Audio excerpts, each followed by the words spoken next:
পরমারাধ্য প্রভুজি আমাদের বলছেন, বিশ্বের ব্রত পালনে আমি প্রতিশ্রুতিবদ্ধ। শৈশব কাল হতেই একটা আদর্শবাহী ভাবধারা আমার মধ্যে গেঁথে গিয়েছিল যে এই বিশ্বব্রহ্মাণ্ডের একটা অর্থ আছে, আভ্যন্তরীণ মূল্য আছে। এই আভ্যন্তরীণ মূল্যবোধই আমাদের শক্তি, আমাদের প্রেরণা।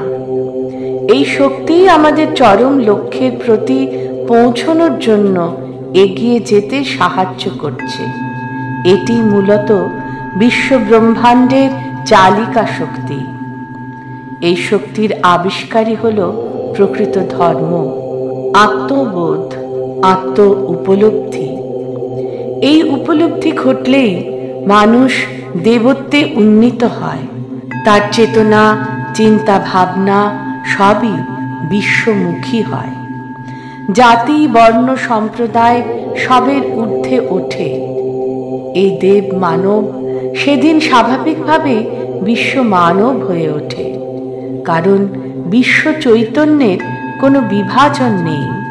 এ হলো অখণ্ড প্রেমের সম্মেলন। এই অখণ্ড প্রেম, অখণ্ড চৈতন্যই আসলে মানুষ।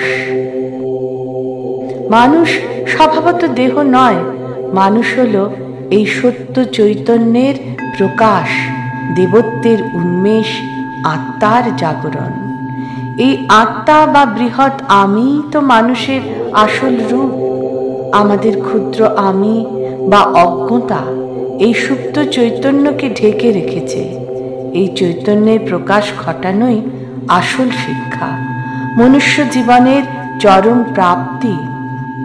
আত্ম উপলব্ধি থেকে জেনেছি মানুষ এক, ঈশ্বর ও ধর্ম এক। এই একত্বের অনুভূতির আজ বড় অভাব।